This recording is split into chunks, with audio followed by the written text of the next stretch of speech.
تمہاری اولاد کہیں تمہیں تمہاری اولاد اور تمہارے مال کہیں اللہ کے ذکر سے دور نہ تمہیں کر دیں۔ اولاد کی چکر میں اور مالوں کی چکر میں، دولت کی چکر میں اللہ کو بولنے والوں سنو، وَمَن يَفْعَلْ ذَلِكَ فَأُولَٰئِكَ هُمُ الْخَاسِرُونَ۔ قرآن کہتا جو ایسا کرے گا یہ خسارہ اٹھانے والوں میں سے ہے۔ اللہ کا ذکر نہیں بھولنا چاہیے۔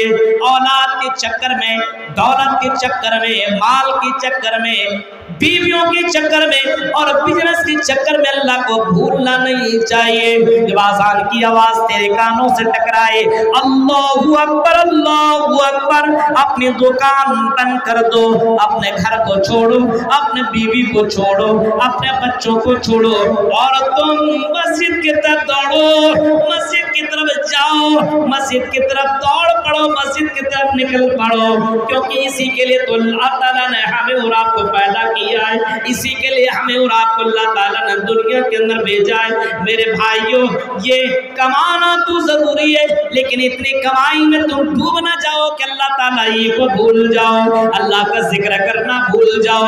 میرے بھائیوں، آج بھی مدینہ جاؤ، آج بھی مسجد، آج بھی مدینہ جاؤ اور مدینہ کے اندر آج بھی باقاعدہ اذان کی آواز ہوتی ہے۔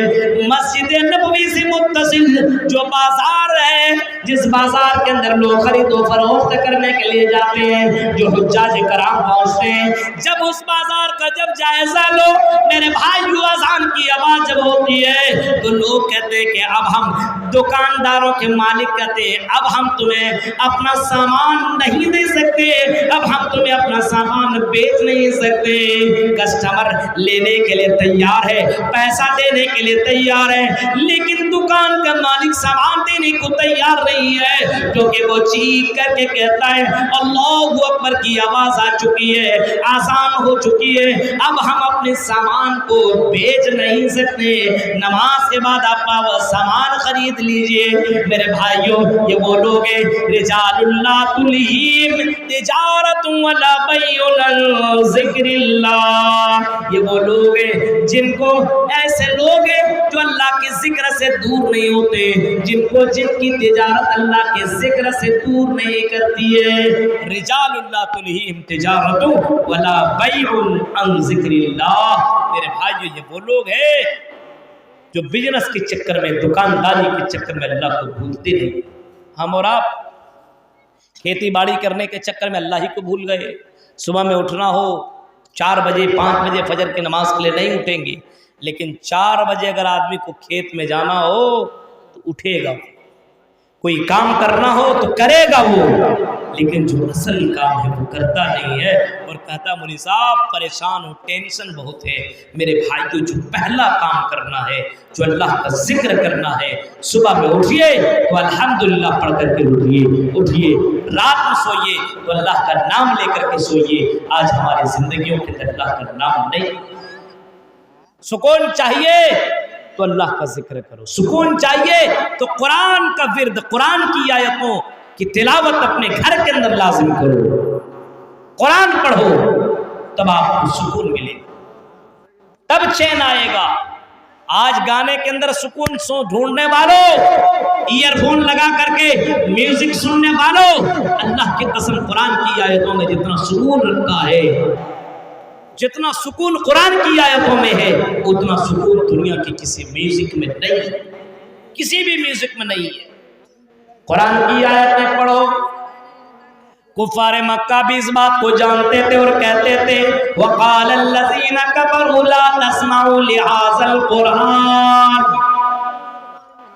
اے کافرو لا تسمعوا لهذا القرآن، یہ کفار کہا کرتے تھے آپس میں، مشرکین مکہ بولا کرتے تھے لا تسمعوا لهذا القرآن، اس قرآن کو سنو مت، محمد رسول اللہ کی زبان سے اس قرآن کو مت سنو، لا تسمعوا لهذا القرآن، اس قرآن کو سننے کی کوشش مت کرو، وَالْغَوْا فِيهِ لَعَلَّكُمْ تَغْلِبُونَ، قرآن مت سنو۔ وہ باقاعدہ کہا کرتے تھے، اور جو مکہ میں آقا کا نیا آدمی اس کے کان میں روئی دے دیتے، اس کو ڈال لو، کہیں محمد رسول اللہ کی آواز اور قرآن کی آیت تیرے کانوں سے نہ ٹکرا جائے۔ کیونکہ قرآن سنو گے تو تم قرآن والے بن جاؤ گے، قرآن سنو گے تو محمد رسول اللہ کے پیروکار بن جاؤ گے، اسلام کو اپنا لو گے، کیونکہ قرآن کریم کے اندر وہ سکون ہے، قرآن کریم کے اندر وہ چاشنی ہے، قرآن کریم کے اندر وہ چیزیں موجود ہیں۔ اس وجہ سے قرآن مت سنو یہ کہا کرتے تھے، اور آج کے دور کے اندر بھی لوگ قرآن نہیں سنتے ہیں، آج کے دور کے اندر بھی گانے، اور آج کے دور کے اندر میوزک، آج کے دور کے اندر گانے کی چیزیں لوگ اپنے گھروں کے اندر ڈانس وغیرہ لگواتا ہے، گانے لگواتا ہے، سنتا ہے۔ میرے بھائیوں، اس گانے سے آپ کو سکون نہیں مل سکتا ہے، بلکہ اس گانے سے آپ کی زندگی میں بے چینی آ سکتی ہے۔ اپنے گھر کے اندر قرآن کی آیتوں کو پڑھنے پڑھانے کا ماحول پیدا کرو، تب آپ کی زندگی کے اندر سکون آ سکتا ہے، تب آپ کی زندگی کے اندر آرام آ سکتا ہے، تب آپ چین کی زندگی کاٹو گے میرے بھائیوں، ورنہ آپ کو چین نہیں مل سکتا ہے۔ تقوی والے بنو، ایمان والے بنو، اللہ والے بنو، نماز کی پابندی کرو، تب اللہ تبارک و تعالیٰ آپ کی زندگی کے اندر سکون لائے گا۔ عمل صالح کرو، عمل صالح، عمل صالح جانتے ہیں آپ؟ عمل صالح کس کو کہتے ہیں؟ جس عمل کو آپ کریں گے اس کے اندر ریاکاری نہ ہو، وہ کام صرف اللہ کے لیے ہونا چاہیے، اس کام کے میں مہر جناب محمد رسول اللہ کی لگی ہو۔ ہاں، آپ نیک والا کام کر رہے ہیں لیکن مہر نبی کی نہیں ہے، آپ سوچ رہے بڑکا نیک عمل کر رہے ہیں، جیسے نماز آپ پڑھ رہے ہیں، 5 وقت کی جگہ آپ 6 وقت پڑھیے، نماز ہی ہے، یہ نماز قبول ہوگی؟ 5 کی جگہ 6 پڑھیے۔ ابھی آپ نے مغرب میں نماز 3 رکعت فرض ہے، آپ 4 رکعت پڑھ لیں گے، ارے مسجد جلسہ میں آئے کوئی کام تو نہیں، پڑھو نماز پڑھتے چلے جاؤ۔ 5 رکعت کسی نے پڑھ لیا، 6 رکعت 7 رکعت پڑھ لیا، نماز ہی تو ہے نہیں۔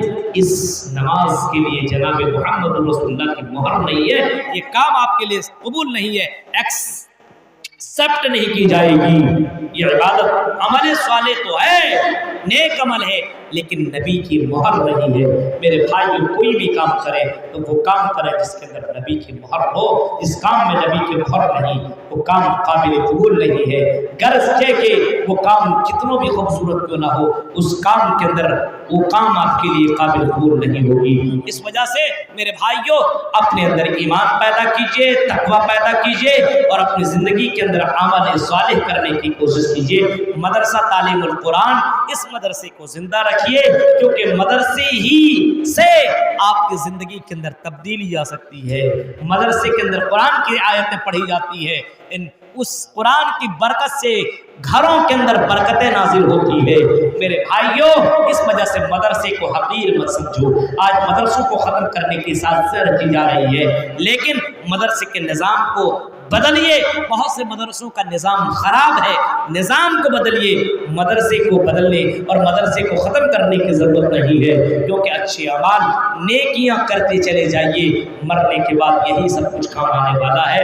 میرے بھائیو، کافی ٹائم ہو چکا ہے، مجھے 11 بجے دینے کی بات تھی، 11:30 بجے، لیکن کسی وجہ سے بہت لیٹ میں آپ کے بیچ میں آیا، رات دن بھر راستے ہی میں رہا، جاگنا پڑا، اور یہ 2 بجنے والے ہیں اور مجھے اب پھر نکلنا پڑے گا۔ اس وجہ سے میرے بھائیوں، آپ سے ہماری گزارش یہی ہے کہ اپنے مدرسے کو آپ زندہ رکھیں، تب آپ کو سکون ملے گا۔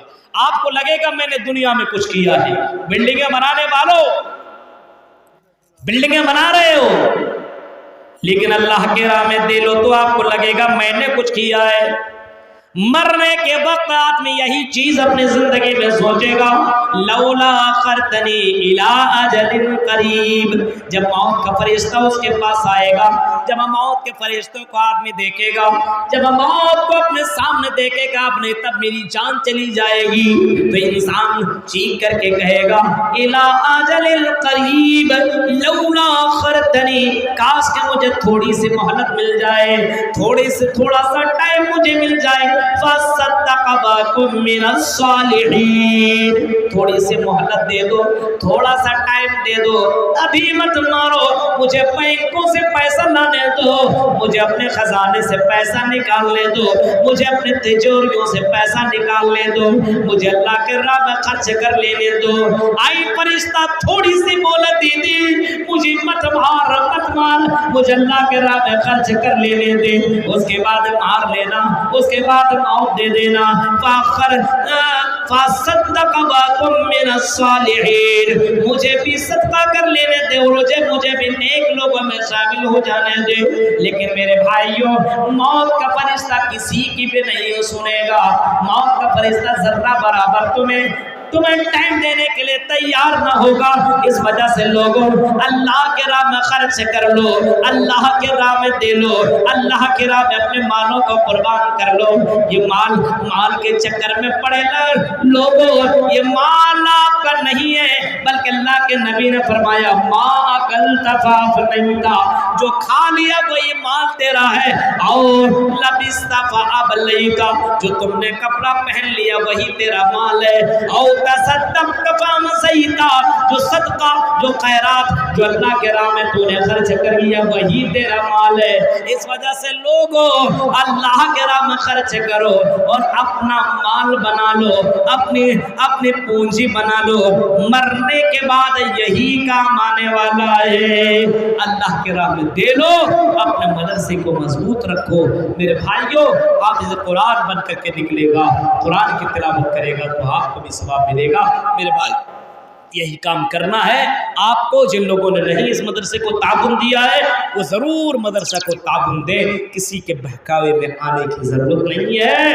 میرے بھائیوں، اگر اسلام کو مضبوط کرنا ہے، اسلام کے قلعے کو مضبوط کرو، مسجدوں کو، مدرسوں کو مضبوط کرو، تب اسلام مضبوط ہوگا، ورنہ میرے بھائیوں اسلام کمزور پڑ جائے گا۔ اللہ تعالیٰ سے ہم دعا کرتے ہیں کہ رب العالمین جو باتیں بتائی گئی ہے ان باتوں کے اوپر ہم جميع مسلمانوں کو عمل کرنے کی اللہ توفیق عطا فرما۔ رب العالمین ہمیں اللہ کے راہ میں خیرات صدقہ دینے کے اللہ ہمیں توفیق عطا فرما۔